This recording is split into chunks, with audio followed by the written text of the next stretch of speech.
We're now going to look at the structure of the course and how to best use the course. I'd first like to say that I speak relatively slowly in this course.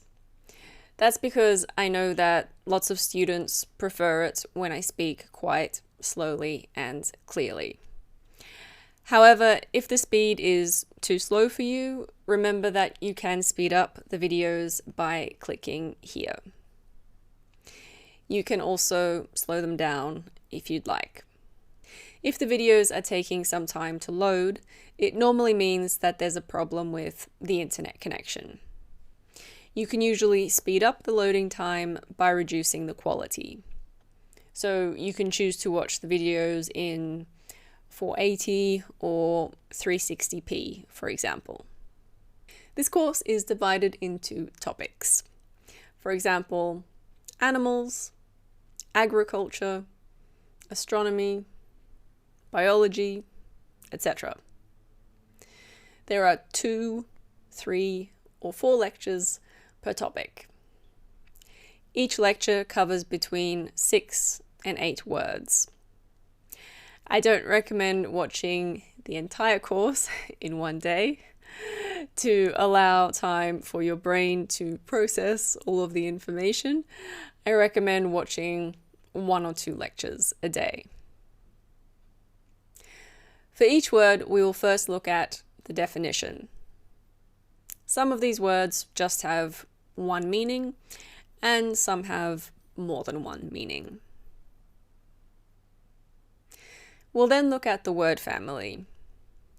These are words which are related. They have the same root, in other words. For most of those words, I give a brief explanation of what they mean. I don't go into too much detail because I honestly think that too much information can just make things confusing. Occasionally, I don't give any explanation.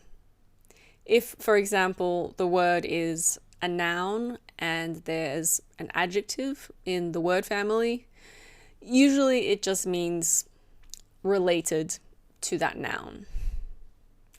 The meaning is quite clear. For example, here we have the word algae.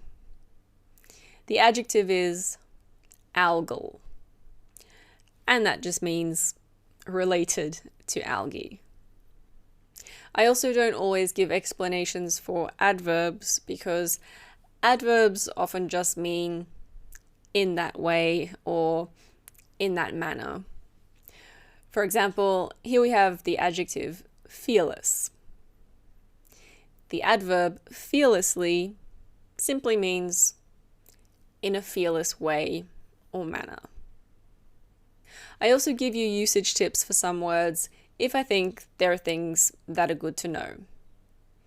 For example, for algae, I think it's good to know that there is a singular form, alga, but that it's rarely used. It's also useful to know that large algae found in the ocean is usually called seaweed.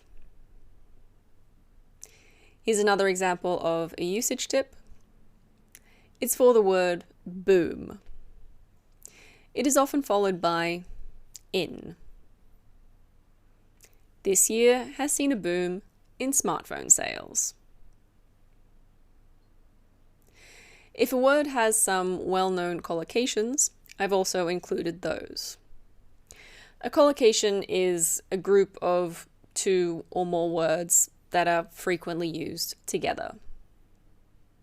Finally, we'll look at the word used in some example sentences. For most words, you'll see 2 or 3 example sentences. If the word is a concrete noun, and I think the meaning is very clear from the explanation and the pictures, I usually only give 1 example sentence. For example, here we have the word fin. And here's an example sentence. Most fish have several fins to help them swim. Because the TOEFL is written using American spelling, I have also written this course using American spelling. Most of the words are spelt the same in British and American English, but if there is a difference, I point it out. For example, here we have the word fictionalize.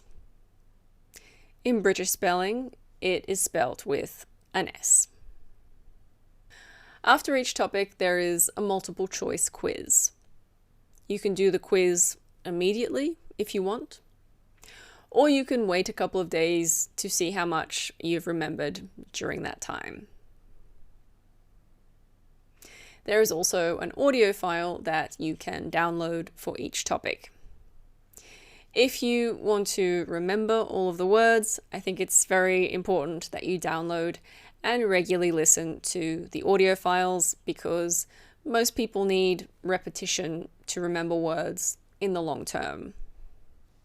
These include all of the words from the topic, but they're not exactly the same as the lectures. They're little stories or me talking about the topic. I highly recommend that you download these and put them on your phone or a portable device so that you can listen to them when you're perhaps going to work, cleaning the house, or doing some exercise. I've also included some PDF worksheets for each topic because I think it's a good idea for students to take their own notes.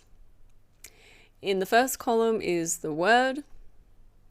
Then there's a space for you to put the translation in your own language.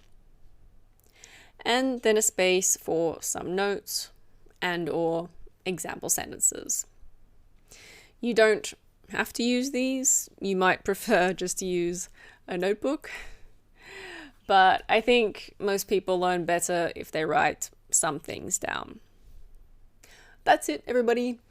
If you have any questions throughout the course, please write them in the Q&A sections and I'll try to answer them for you.